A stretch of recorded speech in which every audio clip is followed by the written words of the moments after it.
Je dis merci à Dieu pour ce privilège de pouvoir encore se tenir devant vous aujourd'hui, ce troisième jour de notre séminaire intitulé « Les 7 bases de notre victoire écrasante sur le diable en Jésus-Christ ». C'est le troisième jour, ce qui veut dire qu'il y a déjà 2 jours écoulés, nous avons disposé le temps de vous parler vraiment avec tous les détails possibles de notre victoire en Jésus-Christ. Et à titre de rappel, j'ai dit que la victoire qui est la nôtre en Jésus-Christ n'est pas le fruit d'une prière, n'est pas le fruit d'un sacrifice, n'est pas le fruit des jeûnes de prière, mais c'est le fruit de notre identité en Jésus-Christ. Et j'espère que pendant ces 3 jours, chacun va réaliser que la victoire n'est autre que notre identité en Jésus-Christ. Ce n'est pas d'abord le fruit de la prière, c'est notre identité. Et vous ne pouvez pas vivre dans la victoire si vous ne comprenez pas que la victoire que nous cherchons en Christ nous a été déjà accordée. Alors pour cela, tu dois l'accepter. C'est comme toi, quand tu étais né, tes parents t'ont donné une identité. Ils t'ont donné le nom. Tu dois l'accepter et te faire appeler par ce nom. La victoire pour nous en Christ est une question d'identité. On doit l'accepter et se faire appeler par ce nom de la victoire. Si bien que la Bible dit dans toutes ces choses, nous sommes plus que vainqueurs. Alors dans l'ancien temps, dans le passé, la victoire n'était pas un acquis. Mais actuellement, la victoire devient un acquis. C'est-à-dire, c'est quelque chose que nous avons obtenu en Jésus-Christ.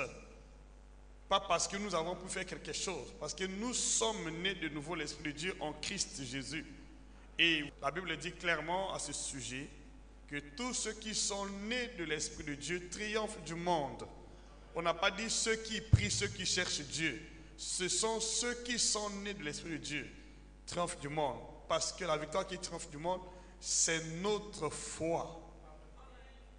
La foi, c'est la croyance. C'est-à-dire tu dois croire en cela. Ce n'est pas une question de jeûne et prière, c'est une question de foi. Parce que c'est quelque chose qui nous a été donné par la foi en Jésus-Christ. Donc je dois croire et je dois l'accepter. Accepte ton identité. Il y a beaucoup de chrétiens qui n'acceptent pas leur identité au profit de l'identité que Satan leur a donnée. On vous appelle par les noms que le monde a donnés. Et parfois vous acceptez ces noms-là sans difficulté, sans entrave. Mais ce qui vous convient, vous rejetez cela. Tu dois accepter ton identité. La victoire est une question d'identité en Jésus-Christ. C'est une identité que nous portons par la grâce de Dieu et par la foi en Jésus-Christ. Et si vous n'acceptez pas cette identité, qui n'est autre que la victoire en Christ, vous pouvez vous gêner, vous prier, vous faire des choses, mais vous n'aurez jamais cette victoire. Il faut l'accepter, peu importe l'opposition. Nous sommes dans ce monde, bien-aimés, nous connaissons tout ce qui se passe dans ce monde. Je ne peux pas régner à mon identité parce qu'il y a des choses qui ravagent le monde, ou parce que ma vie est combattue. Mon nom reste mon nom. Peu importe les temps, les circonstances, mon nom reste mon nom. Mon identité reste mon identité. Donc je ne peux pas la renoncer, tout sauf ça. Donc ce n'est pas parce qu'au Congo, il y a peut-être la crise ou il y a quelque chose de mauvais que je dois renoncer à mon identité. Accepte ton identité. Ne vois pas d'abord les temps et les circonstances. Accepte ton identité. Tu n'es pas la pensée d'une personne. Tu n'es pas l'imagination d'une personne. Tu n'es pas les fruits des paroles d'une personne. Tu es ce que Dieu dit que tu es. Donc accepte ton identité. Tous ceux qui sont nés de l'Esprit de Dieu triomphent du monde parce que tu es né. C'est une question de naissance. Donc tu n'es pas vainqueur parce que tu as combattu le bon combat déjà de la foi remportée. Tu es d'abord vainqueur parce que tu es né. Tu n'as pas encore commencé à faire un seul acte. Aucune action. Mais Dieu t'a déjà proclamé vainqueur, victorieux à cause de son identité. Donc nous sommes nés en Christ dans la victoire. Sans avoir fait quelque chose. Le fait que nous sommes nés de nouveau en Christ Jésus, nous sommes plus que vainqueurs. Donc peu importe les temps, les circonstances qui peuvent s'abattre dans ce monde, le fait que je suis né en Christ par la foi, je suis plus que vainqueur. C'est pourquoi l'apôtre Paul a dit dans tous ces choses, nous sommes, il n'a pas dit je suis, nous sommes. Lesquels? Les membres du corps de Christ comme lui. Nous sommes plus que vainqueurs dans toutes ces choses, dans tout ce qui se passe. Peu importe l'ampleur des choses, nous sommes plus que vainqueurs. C'est ça le raisonnement d'un fils de Dieu, d'une fille de Dieu qui connaît bien sa victoire. Tu ne vois pas l'ampleur des choses, ni l'amplitude des choses, mais tu sais que dans toutes ces choses, nous sommes plus que vainqueurs. Parce que c'est notre identité. Je veux bien ton amen ici. Je veux très bien ton amen. Tu ne pourras jamais échouer si tu comprends ces vérités. Tu as marché de victoire en victoire, de succès en succès. Peu importe les temps et les circonstances. Mets dans ta pensée que dans toutes ces choses, nous sommes plus que vainqueurs. Même si il y a la crise, même si il y a le coronavirus, même si il y a la mort quelque part, mais dans toutes ces choses, tu es plus que vainqueur. Ça veut tout simplement dire que ces choses ne peuvent pas modifier l'identité que Dieu t'a donnée en Christ. Accepte ton identité et fais-la prévaloir. J'accepte mon identité. Je vais à l'école avec cette identité. Je cherche le travail avec cette identité. Je touche mon salaire avec cette identité. Je voyage avec cette identité. Peu importe les temps, les circonstances. Les temps et les circonstances ne peuvent pas modifier mon identité. J'irai partout avec ce même nom que j'ai. Même si c'est la crise dans cette nation-là, je dois voyager avec mon identité. Partout je vais, on m'identifie en tant que Monsieur Gama. Et dans le monde spirituel, on m'identifie par quel nom? Le diable m'identifie par quel nom? La crise m'identifie par quel nom?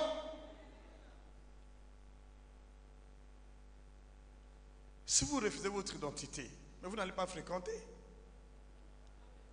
Vous n'allez pas voyager. Vous n'allez pas travailler. C'est pourquoi beaucoup d'entre nous ne savent pas triompher dans les batailles. Parce qu'en disant renier ton identité. Nous avons pris l'exemple du jeune David dans ce temps-là. Il connaissait bien son identité. Mais Saoul n'en avait plus. Mais David était oint. Il avait l'onction de l'Esprit de Dieu sur sa tête. Et sa confiance était totale en Dieu. Il savait que son Dieu est plus grand que celui de Goliath. C'est pourquoi il ne pouvait pas se laisser influencer. Mais cependant, Saoul qui avait des armes n'avait pas totalement confiance en Dieu. Mais Saoul a perdu la bataille parce qu'il n'avait pas confiance en Dieu. Il ne connaissait pas bien son identité. D'ailleurs, il était déjà rejeté par Dieu. Voilà ce que mon épouse m'a rappelé. Oui, Saoul était déjà rejeté par Dieu. Il était animé par un mauvais esprit. Il ne pouvait pas triompher la bataille. C'était impossible. Tu veux la victoire. Qui es-tu? Dis-moi si les temps et les circonstances peuvent modifier ton identité. C'est au contraire, c'est nous qui avons le pouvoir de modifier les temps et les circonstances de la vie à cause de notre identité. Je peux m'imposer en tant qu'un être humain. Je dis non, ça je n'accepte pas dans ma vie. Ce qui fait que beaucoup d'entre nous prient en vain, c'est le fait que vous laissez au temps et aux circonstances les déçus de se décider sur votre avenir. Comment? Tu es devant un sorcier, tu as peur d'un sorcier.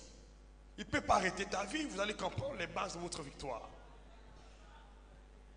Si ce n'était possible, Jésus n'allait pas se ressusciter d'entre les morts. Comprends bien ton identité. C'est pourquoi, dans toute la Bible, vous allez voir que les personnes qui ont triomphé dans leur marche avec Dieu sont celles qui comprenaient bien l'identité que Dieu leur avait affectée.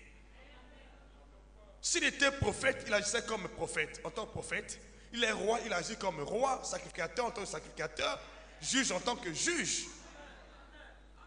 Il n'agissait pas avec l'identité biologique.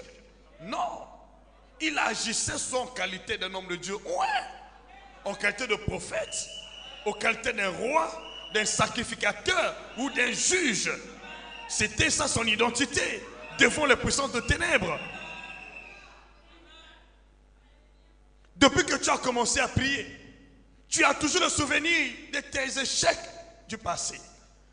Tu as toujours les mêmes souvenirs de ton passé. Et que lorsque tu penses à ton passé, tu perds l'audace, tu perds le courage, la foi, tu perds la force. Quelle identité que Dieu t'a donnée. Mais Moïse, avant d'être appelé par Dieu, il a tenté de défendre ses frères en Égypte. Mais en vain, ça n'a pas marché. Pourquoi? Parce qu'il n'a pas encore l'identité divine. Mais lorsque Dieu l'a appelé, lorsqu'il est revenu en Égypte, même Pharaon a reconnu que ce n'est plus le Moïse que nous avons connu par le passé. Parce qu'il avait déjà reçu une nouvelle identité. Il n'était plus le Moïse du passé. Il était devenu un nouveau Moïse, un prophète de Dieu, la bouche de Dieu, serviteur de Dieu. Alléluia. Alléluia. Je veux ton amen. Alors pose-toi la question, qui es-tu?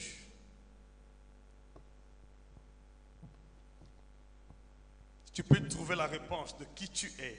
Tu as la réponse de toutes les victoires de ta vie.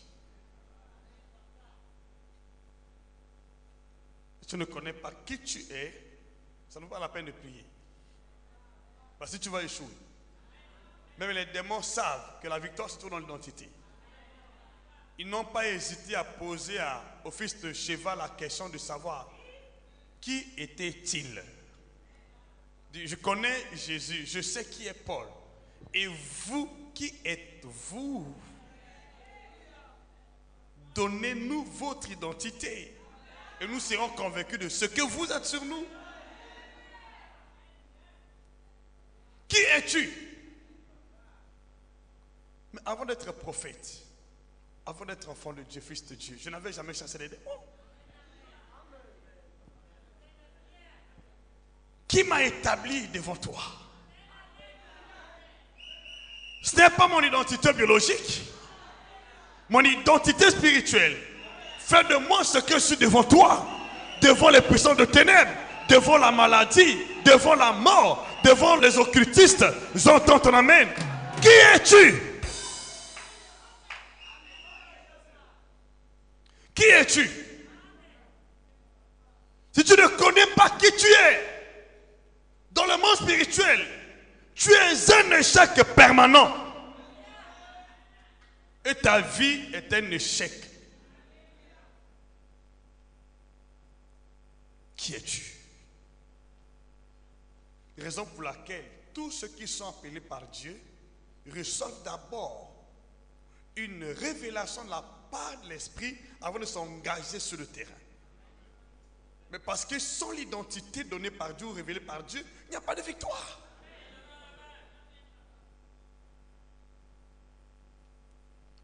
Si Jésus connaissait qui était-il, et s'il avait bien envie que les apôtres comprennent et connaissent qui était-il, si le peuple d'Israël a voulu connaître quelle était l'identité de Jean-Baptiste, pour qu'il puisse se soumettre à lui, et vous, qui êtes-vous afin que les démons se soumettent à vous?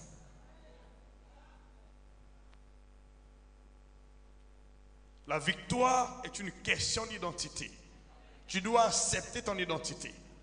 Peu importe les temps, les circonstances, ne croise pas les mains, ne fléchis pas les genoux.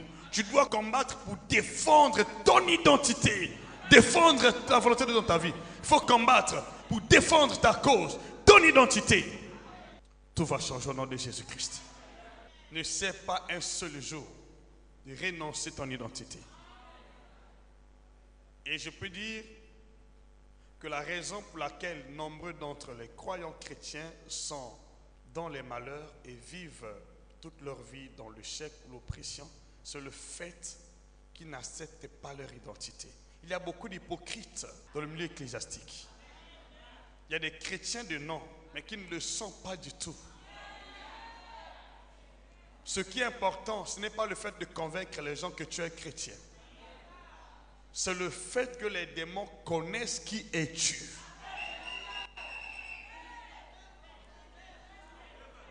Nous n'avons pas lutté contre la chair et le sang. Nous avons lutté contre les esprits. Si tu caches ton identité devant les esprits, s'ils ne connaissent pas ton identité, peu importe le nombre de fois que tu vas te présenter dans la bataille, on va te vaincre. Qui es-tu? N'aie pas peur des hommes. N'aie pas peur des esprits. Il faut être à mesure de bien défendre ta cause. Vous savez, beaucoup de chrétiens mettent en cause leur identité. Surtout lorsqu'on est devant les dilemmes, devant les problèmes, devant les défis. On commence à mettre en cause l'identité. Est-ce que je suis ce que Dieu a dit? Jésus n'a jamais mis en cause son identité. Même lorsque le diable voulait le distraire, en voulant savoir s'il était fils de Dieu, il n'a pas un seul instant remué sa langue. Il n'a pas mis en cause, parce que Satan sait que lorsque tu perds ton identité, tu perds ta victoire, tu perds ta bénédiction, tu perds ton héritage. Alléluia. Lorsqu'Adam a perdu son identité, il a perdu tout dans le jardin. Il a perdu l'autorité, il a perdu la victoire, il a tout perdu. Satan connaît bien le secret de la victoire. Il va mettre en cause ton identité. Parce que quand tu la perds, tu perds tout. Tu perds ton droit d'héritage, ton droit de la cité céleste. Donc tu perds ta bénédiction et tu perds ta position. Tu perds ta place, tu perds ton autorité, tu perds ta force, tu perds ta victoire.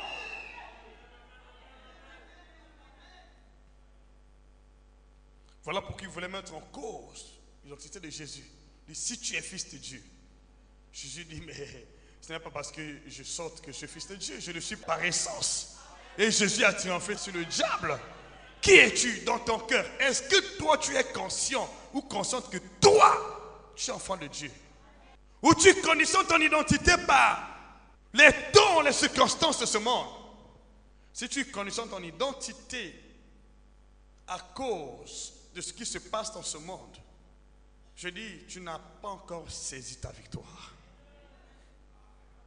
Tu vois Daniel, pays de Babylone, malgré la pression, il n'a pas régné à son Dieu. Beaucoup d'entre nous sont des chrétiens de nom. Dans le cœur, on renie Dieu. Tu poses la question, est-ce que tu t'es déjà mis en doute l'identité que tu as reçue de tes parents biologiques? Est-ce que Dieu est ton père? Est-ce que Dieu est ton père? Mais pourquoi tu mets en cause l'identité que tu as reçue de Dieu? Même Job, devant la persécution, devant l'oppression, n'a pas osé un seul instant renoncer à son identité. Ce qui fait que nombreux d'entre nous marchent dans les échecs, c'est le fait que ton cœur n'a jamais accepté ton identité. Ton cœur n'a jamais accepté avec certitude l'identité que Dieu t'a donnée. Tu pries, mais tu n'es pas conscient de ce que tu es. Mais tu pries quand même. Tu pries, mais ton cœur est émaillé d'incertitude. Tu te poses la question, est-ce que je suis vraiment enfant de Dieu? Est-ce que ce Dieu existe?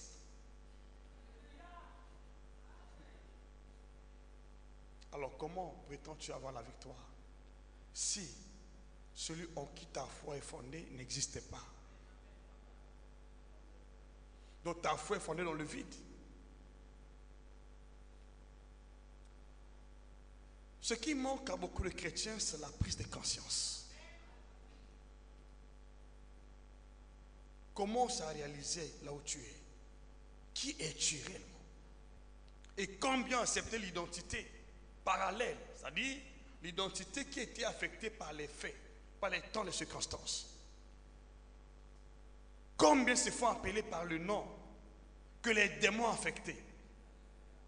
Tu te fais appeler par pauvre, te fais appeler par célibataire, te fais appeler par stérile, te fais appeler par malade, ainsi de suite. Est-ce que c'est Dieu qui t'en a donné cette identité? Mais vous l'acceptez parfois facilement. C'est pour lorsque Dieu a appelé Abraham, il avait intérêt à changer son nom, mais il ne pouvait pas le bénir. C'est ça. Il dit, je rendrai ton nom grand. Mais comment? Mais sors d'abord du pays, de ta patrie, la maison de ton père. Il y a beaucoup de gens qui sont toujours dans la maison de leur père, biologique. Vous acceptez l'identité biologique, mais l'identité spirituelle est rejetée, marginalisée. Tu pries ici, mais tu n'as pas foi que Dieu existe. Tu pries ici, mais tu n'as pas foi que la personne qui est devant toi est ton père spirituel. Donc tu es libre d'aller partout ailleurs. Maintenant, où es-tu finalement spirituellement? Alléluia. Ta victoire se trouve dans ton identité. Pas dans tes prières. D'abord, ton identité. À cette identité donnée par Dieu. Par quel nom Dieu t'appelle? Il t'appelle par quel nom? Peu importe les temps, les circonstances.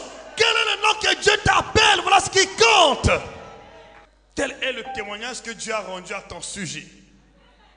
Dieu a dit à Satan, as-tu remarqué mon serviteur Job? Il n'y a personne comme lui sur la terre. C'est un homme intègre craignant Dieu. Mais cela n'a pas empêché que Job soit frappé. Mais Job n'a pas renoncé un seul instant. Job n'a pas péché. Il a gardé l'intégrité de la parole de Dieu, de son témoignage. Je veux très bien ton amen. Oui, c'est ça la vérité. C'est ça la victoire. C'est ça le secret. Que penses-tu de toi-même? Que penses-tu de toi-même? Lorsque tu tournes le dos, tu sors de l'église. Comment t'appelles-tu? Quelle est la vie que tu es en train de mener après l'église? Tu mènes quelle vie quand tu sors de l'église? Mais l'identité n'est pas le fait que tu es ici à l'église. C'est ce que tu portes en toi. C'est la sémence de Dieu en toi. C'est ce que tu portes en toi. Partout où tu iras, tu as la même identité. Je ne sais pas si toi tu es fils de M. Chikaya parce que tu vas au boulot. À la maison, tu n'es pas fils de Chikaya. Ou tu es à la maison, fils de Chikaya, au boulot, tu as un autre nom. Je ne suis pas certain. Qu'on paie le salaire ou pas, qu'il pleuve, qu'il neige, mais ton nom reste le même. Ah, je veux ton amen ici. Je veux ton amen ici. Je veux ton amen. Je veux très bien ton amen. Dieu te bénit en fonction de ton identité. Pas en fonction de tes prières. Non, d'abord ton identité. Là où tu es, commence à réaliser en vérité de tout ton cœur que toi tu es l'enfant de Dieu.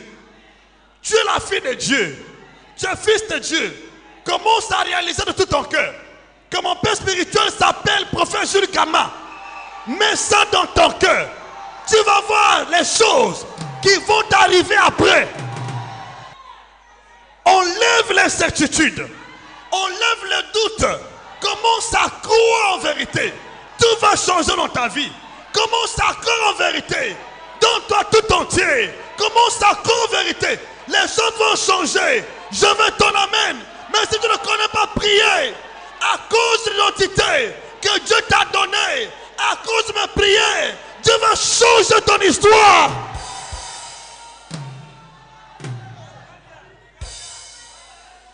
Parce que je ne peux pas avoir la même mise, même dans ma prière, sur toi, aussi longtemps que tu n'es pas soumis à l'autorité que Dieu a mise en moi. Pour que tu sois sous la protection de l'esprit par mon canal, tu dois accepter la position que Dieu t'a donnée dans cette commission. À mes côtés. Prier c'est facile. Mais sans identité, On s'expose toujours. C'est le syndrome des fils de Sheva. Ils faisaient les choses par enthousiasme. Mais ils ne savaient pas que Paul était appelé. Et Paul avait déjà reçu Jésus. Ils sont venus sans la réception de l'Esprit de Dieu, sans être baptisés du Saint-Esprit, sans être appelés par Dieu. Ils ont eu l'audace d'utiliser le nom qui n'était pas le leur.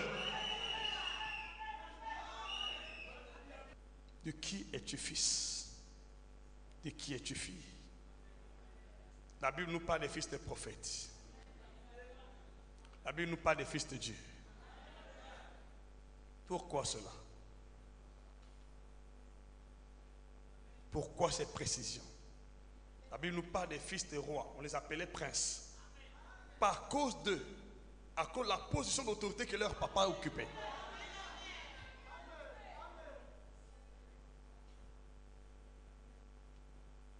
Ce sont les vérités que beaucoup de gens ignorent. C'est pourquoi je dis, on ne blague pas avec la question de paternité. Il faut prendre ça au sérieux si tu veux triompher dans ta vie. Aller de victoire en victoire, de succès en succès, de gloire en gloire.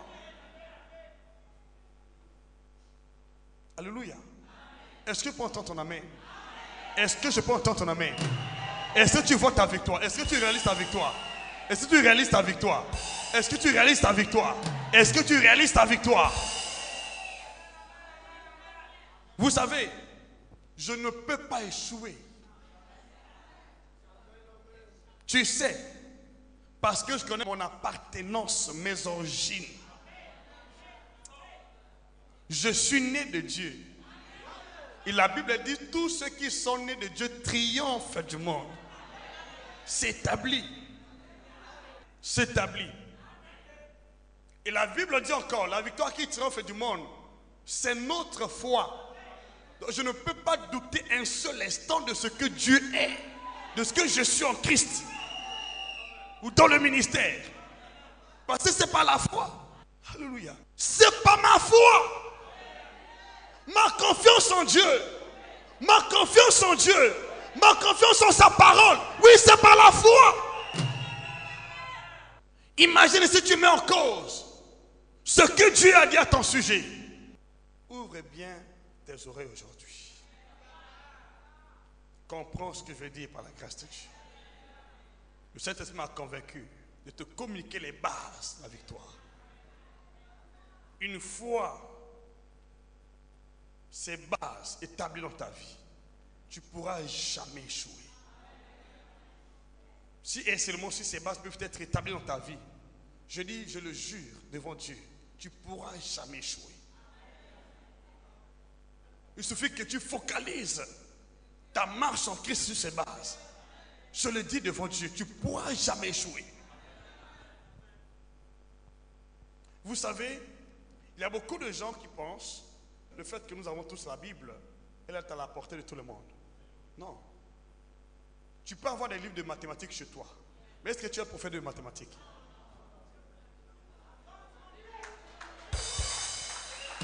Dis-moi.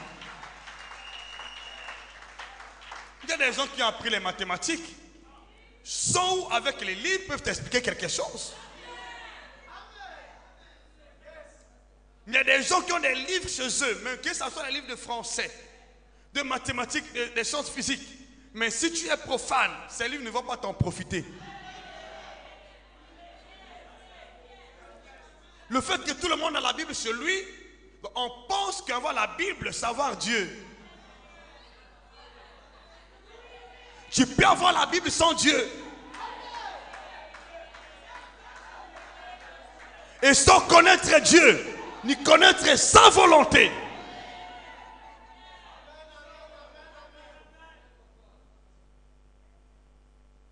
Sois attentif. Ce sont les mêmes vérités qui sont dans la Bible, mais il y a bien des gens qui ont reçu la révélation. D'autres n'en ont pas. Ce qui fait la différence, c'est cette lumière-là. Quand la lumière-là arrive dans ta pensée, dans ton esprit, tu vas marcher de victoire, de gloire, de succès. Voilà.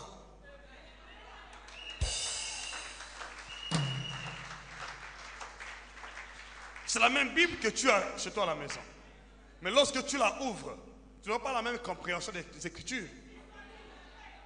que la personne qui a reçu la révélation de Dieu. Donc, détrompez-vous. Ce n'est pas le fait d'avoir la Bible. Tu peux avoir la Bible, mais tu vas la comprendre à ta manière.